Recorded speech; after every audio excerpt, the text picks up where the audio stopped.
Good afternoon, ladies and gentlemen. How many of you know Diageo, what we do? Yeah, some of you. For the rest of us, we manufacture alcohol. Johnny Walker, Smirnoff, Ron Zacapa, Tanqueray, McDowell's, Black Dog, these are all our brands, right? And when I heard, and Anand invited me to speak for Martech 12 into 25, I got slightly confused. Because the only numbers we know is 30 ml, 60 ml, 90 ml. Right? 90 ml is typically referred as the Patiala peg in India going forward. Now, we are in an industry which is media dark. All 4 levers of marketing for us is tied up in stone. Product, we can never advertise our communication on TV. Right? We can't show nice ice cubes clinking on solitaire glasses. We can't do that. Pricing, the government controls our pricing. We can't control what we want to charge to our consumers. Government has their own slabs within which we have to operate. Distribution, imagine the horror. There are only 65,000 outlets, pubs, bars, retail outlets all together in the entire country of 1.2 billion people. Spain, which is smaller than Mumbai, I would presume, has 300,000 outlets which sell liquor. So all other channels are locked. But what it does for us, because of these restrictions, it pushes us to the wall and think innovatively how we can take an extra buck out of every dollar spent. And that to me is my theme today, which we've called Real Time -1. I'm going to talk to you about the way I'm looking at media modeling for the future. Now, what is happening around us? There are 2 shifts, big shifts which is happening. Number 1, which is internal. As our CEO Ivan Menzies says, everybody sells or support sell.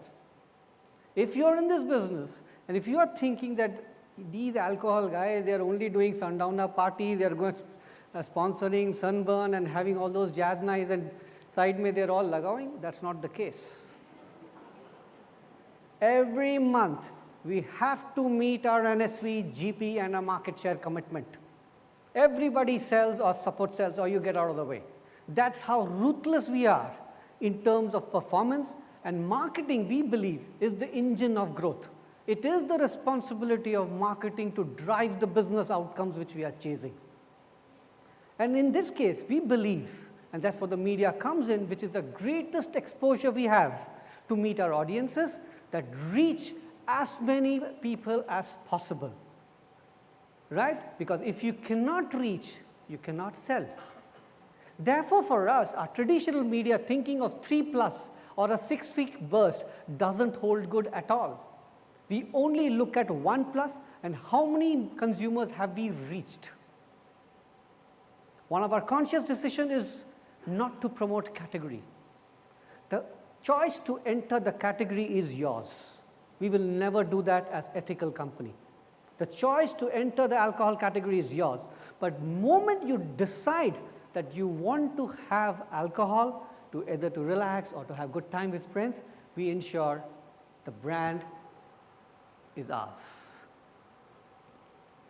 The second big shift which we are seeing is the way the consumer landscape is changing around us. This is a lovely shot of our distillery in Highlands of Scotland, and that's how the business we are in.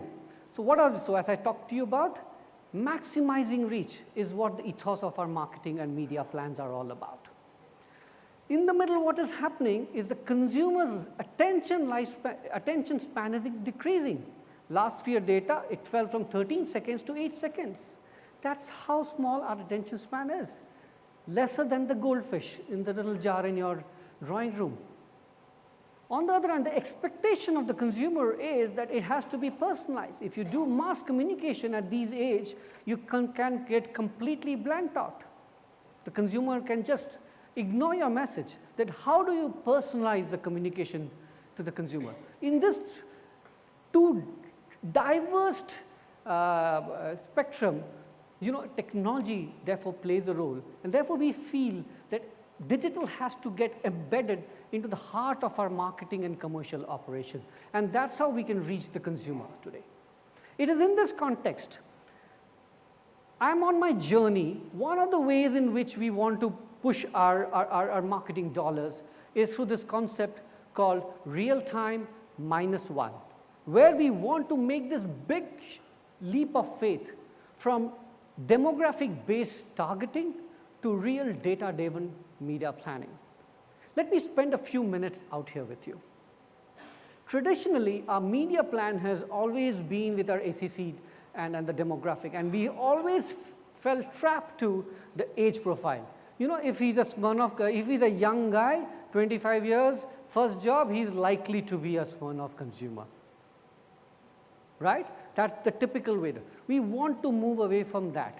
We believe that there are consumers are multinodal, they swam across categories, and as long as you're interested in the brand you want to buy, it is the media team's responsibility to ensure that a right communication lands up to you. So our shift is from demographic and age targeting to multivariate data sources from which we can look for.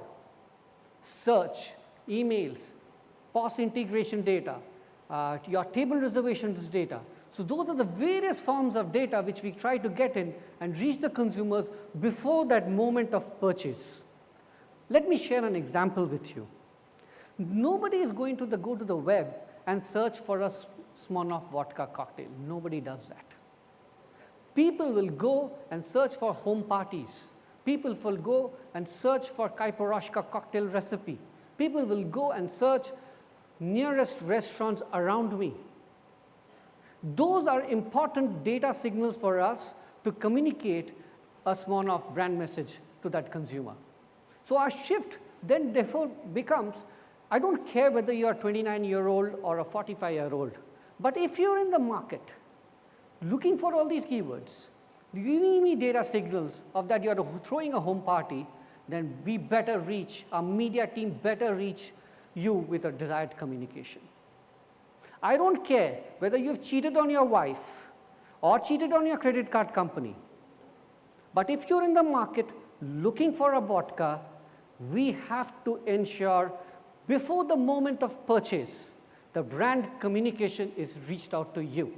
And that's what we call real-time -1. We've not got it 100% perfect out here. It's a journey, it's a North Star which is guiding us. But we are very, very sure that we want to move in that direction of driving our media planning, and globally I'm driving that towards data-driven. So what are the investments which we are making? Imagine we don't control the last mile connectivity with the consumer, right? The retail points at some cases are controlled by the governments, right? So we are investing in POS companies. We are doing strategic alliances with cloud-based POS companies so that we can get real anonymized consumer data. We are tying up with table reservation companies. Let's say if you're in Delhi and you've used Easy Diner for table reservations, then that data is immensely useful for us, because if you have booked a table for two at Masala Library, you are most likely to be a Johnny Walker consumer. That's how we want to spend our media dollars. Shift from only targeting the typical stereotype of personal biases which we have. If he's a Johnny Walker consumer, he will be 45-year-old, he'll be a CEO holding a corner office, the typical stereotypes of that. We don't do that. And I can tell you, there are a lot of women in this house who enjoy their scotch in the evening. But our typical mindset said, if it's a woman, to Sprite mein vodka mila ke peeti hogi. That doesn't hold true. And those are the kind of data signals which we pick up to target and reach out to the right audience. And why do we do that? Here's a thing which we picked up from Google. We say, look at the different sources which people look for, whether it is baby care, whether it is food and drinks, and this is from Google. Each country, on an average, a consumer before making a purchase decision goes to about 6.6 sources of search, whether it is YouTube, search on Google or Yahoo, or check it with friends, word of mouth, 6.6. And that's where we want to get into. We want to get into access of each of those data signals so that I can reach out to the right consumer. Now, what does it mean to you? If you're moving towards real-time -1, that means showing your brand message with the key assets of your brand just before the moments of purchase. We've seen, and we've tied up with Edinburgh Bass Institute, that 1+ reach really is the most effective way of spending your marketing dollars, not your 3+ reach. If I had money to run only 12 ads, I will run it once a month, rather than making the 12 ads appear in 2 weeks' time to create a big creative impact. We don't do that. We will spread our money. So weeks on air is important for us. A critical metric is 52 weeks in the year we have to be present, because alcohol is a year-long category. So what does it give us? 2 things. One, it gives us the highest sales impact. As I started out by saying, everybody sells or supports sell. And therefore, it gives us great measurement on the sales throughput. The second is it drives media efficiency and effectiveness. And it is our commitment to my board to deliver 5% media efficiency year on year. It is no face we can go to our board and ask for extra media money and marketing dollars. We have to neutralize inflation, which is at 6%, and on top of that, deliver 5% media efficiency. And that will force you to think creatively. That's what we want from our media strategy, and that's how the journey which we have begun. And as I said with you, real-time -1 is the concept which we want. Now, what is the biggest challenge, and I will end with that, is the change management. It's a thinking change. Speaking to the brand manager, speaking to the marketing guys, to make this change from typical stereotype biases which you have to make it entirely data-driven. I think the previous speaker spoke to about DMP. We are engaged with Lotome to create all these data and audience funneling and retargeting. Is a fundamental shift. Because all they want is India versus England cricket mein spot bana ki nahi bacha. IPL mein whether the spot has run. That's the shift we want to break. And in this venture, Diageo is leading the shift, and we are ready as market leaders to make big leaps of faith. Anand talked about ethical companies. We follow a huge amount of ethical protocols. One of the ways in which we promote ourselves is about women empowerment. Can you imagine? Today, Diageo, 38% of our team members are women, and they are in an alcohol industry, which is predominantly male consumption product. 50% of our global board are women. Our chief finance officer, our chief legal officer, our chief marketing officer, they're all women on the board. And we brought the change. The only thing which upsetted me about MarTech was out of 25 speakers, there were only 4, less than 10% who were women speakers. We need an equal representation of women and their voices being heard in platforms. It would have been idle. It was 12 of them were women speaking on change. And we put our money where our mouth is. And we changed our most iconic symbol of Johnny Walker, and with a tribute to the women, and we called it the Jane Walker. And this is a limited edition which we have launched. Thank you, ladies and gentlemen. There are only 10 seconds left. With that, I will sign off.